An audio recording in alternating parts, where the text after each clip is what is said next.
Halo, balik lagi di Industry Lane. Kali ini kita mau ngebahas sebuah film yang bergenre drama action, di mana film ini diperankan oleh Leonardo DiCaprio. Gimana petualangan dia mengawal seorang yang telah menemukan berlian paling besar di Afrika. So, langsung aja ke alur cerita filmnya. Pada tahun 1999 di Sierra, Afrika Barat, perang saudara sedang berkecamuk untuk memperebutkan tambang berlian. Perang tersebut telah berlangsung sejak 1991, menewaskan ribuan orang dan jutaan lainnya dievakuasi. Suatu hari, seorang nelayan lokal bernama Solomon sedang membangunkan anaknya yang bernama Diaz agar dia bersiap untuk pergi ke sekolah. Awalnya, Diaz menolak untuk pergi, bukan karena malas, tetapi karena terlalu lelah untuk berjalan 5 km untuk mencapai sekolah. Namun, Solomon mengingatkan Diaz tentang mimpinya untuk menjadi seorang dokter. Dia mengatakan bahwa perang akan segera berakhir dan Sierra akan menjadi tempat yang lebih baik bagi Diaz untuk belajar. Semua usaha dan pengorbanannya pasti akan terbayar. Mendengar itu, Diaz merasa termotivasi untuk pergi ke sekolah lagi. Setelah memastikan bahwa anaknya telah berangkat ke sekolah, Solomon pergi untuk ke laut untuk memancing. Sore harinya setelah menjemput Diaz dari sekolah, mereka berjalan pulang bersama ketika secara tidak sengaja melihat Revolutionary United Front atau disingkat RUF, sekelompok pemberontak yang berperang dalam perang saudara. Solomon segera meminta Diaz untuk bersembunyi, sementara dia bergegas pulang untuk menyelamatkan keluarganya. Sayangnya Solomon ditangkap oleh pemberontak.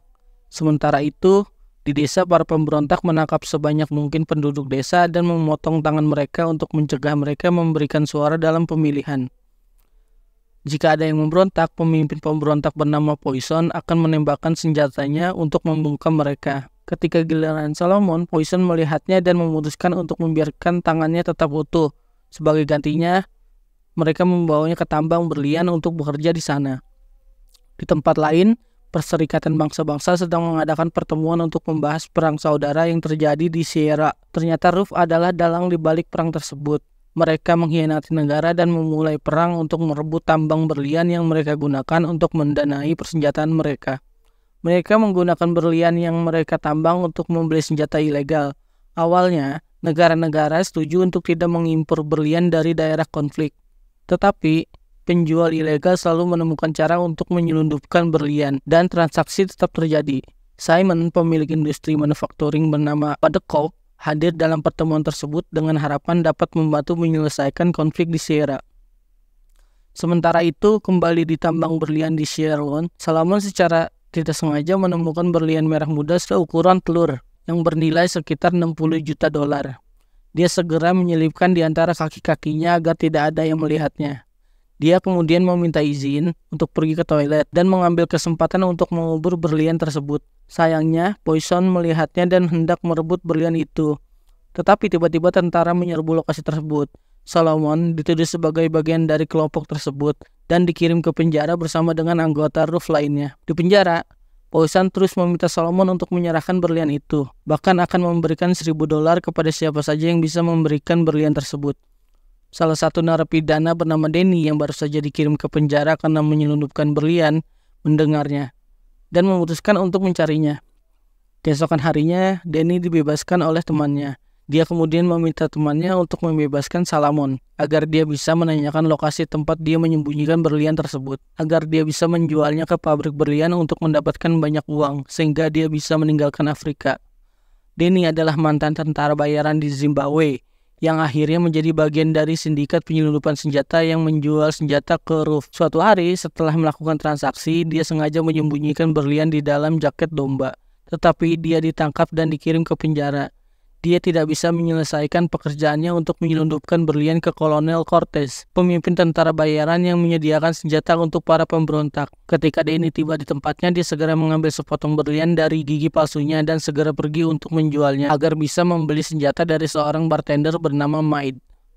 Saat itu dia melihat seorang wanita bernama Maddie. Tanpa berpikir dua kali, dia langsung mengobrol dengan wanita tersebut. Tetapi segera setelah dia mengetahui bahwa Maddie adalah seorang jurnalis yang bekerja untuk mengungkap sindikat di balik Van de Kolk yang secara diam-diam membeli berlian dari Sierra, dia segera meninggalkannya. Ternyata Danny juga bekerja dengan Van de Kolk untuk menjual berlian dan ia menyadari bahwa Maddie akan merusak pekerjaannya. Danny kemudian kembali ke tempatnya hanya untuk menemukan bahwa ruangannya berantakan.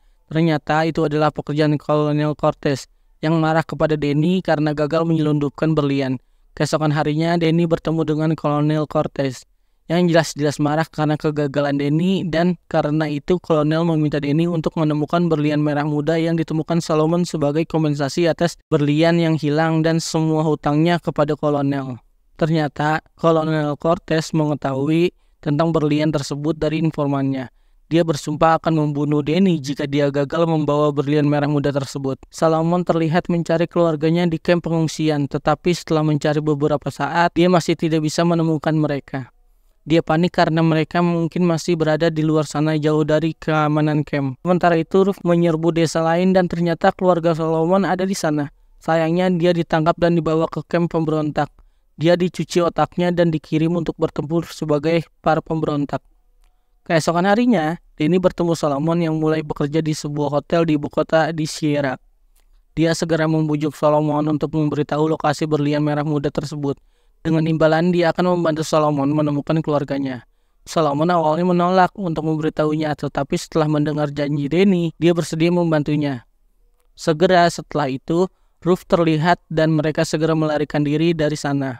Untungnya mereka berhasil melarikan diri, tetapi mereka merasa sedih karena para pemberontak tertawa sambil membunuh banyak orang yang mereka temui. Setelah meninggalkan kota, Danny membawa Solomon bertemu Maddie. Dia sengaja melakukannya agar Maddie membantu mereka menemukan keberadaan keluarga Solomon. Dengan imbalan informasi tentang semua sindikat yang terlibat dengan Van de Kolk dan aktivitas penyelundupan berlian yang diketahui Danny. Mendengar itu, Maddie memutuskan untuk membantu mereka dan segera setelah itu Maddie menemukan informasi tentang keluarga Solomon. Mereka segera pergi menemui keluarganya. Keluarga Solomon terdampar di kamp pengungsian dan begitu mereka bertemu, Solomon menangis bahagia karena sangat merindukan mereka. Namun ketika dia mengetahui bahwa Diaz ditangkap oleh Ruff, kebahagiaan itu berubah menjadi tangis sedih. Keesokan harinya, untuk memenuhi janjinya, Danny memberitahu semua yang dia ketahui tentang penyelundupan berlian dan keterlibatan Van de Kolk. Dia mengatakan bahwa dia berhasil menyelundupkan banyak berlian ke Monrovia, ibu kota Liberia. Di sana, dia akan menyuap petugas bea cukai untuk melewati pemeriksaan berlian dan mengonfirmasi bahwa berlian tersebut ditambang di Liberia, bukan di Sierra, sehingga bisa diekspor ke sebuah kota di Belgia. Kemudian akan melalui proses penyortiran dan diekspor ke India. Tempat berlian akan dicampur dengan berlian lain di seluruh dunia. Setelah proses panjang tersebut, berlian akan dibeli oleh Van de Kolk untuk diamankan dan kemudian dijual dengan harga yang sangat tinggi. Van de Kolk tidak secara langsung mendanai perang, tetapi mereka terlibat untuk menjaga perang tetap berlangsung. Semua bukti disimpan oleh Danny. Setelah memberitahu semuanya kepada Maddie, Danny meminta Solomon untuk berpura-pura menjadi juru kameranya agar mereka bisa mengikuti konvoi pers di distrik Kono, tempat Solomon mengubur berlian merah tersebut. Mereka kemudian pergi ke lokasi bersama jurnalis lain yang dikawal oleh tentara. Namun, di tengah perjalanan, para pemberontak muncul dan menyerbu konvoi tersebut. Untungnya, Danny, Solomon, dan Maddie berhasil melarikan diri dari serangan tersebut. Mereka kemudian melanjutkan perjalanan melalui hutan dan tak lama kemudian dihentikan oleh milisi lokal. Mereka panik, tetapi Maddie segera mengambil kameranya dan memberitahu penduduk bahwa mereka datang untuk meliput berita tentang perjuangan penduduk setempat melawan para pemberontak. Tak lama kemudian mereka dibawa ke sebuah rumah tempat banyak anak-anak yang dicuci otaknya dan disuruh berperang untuk para pemberontak, serta anak-anak yatim piatu yang berlindung. Pengelola tempat tersebut adalah seorang pria bernama Benjamin. Sore harinya saat menyaksikan anak-anak bermain, Benjamin menceritakan kisahnya ketika dia berhasil menyelamatkan anak-anak tersebut dari kelompok pemberontak. Dia kemudian mengatakan bahwa setiap orang awalnya memiliki kebaikan di dalam hati mereka. Kata-kata Benjamin membuat Danny merenungkannya kembali kehidupannya dan ketika Maddie mendekatinya, dia segera terpuruk dan mencurahkan isi hatinya serta berbagi masalah dengannya. Dia menceritakan bahwa ibunya dilecehkan dan ditembak sementara ayahnya dipenggal dan digantung di derek di gudang yang ditinggalkan. Dia hanya ingin meninggalkan Afrika untuk merasakan kedamaian sekali saja tanpa perang dan pertumpahan darah.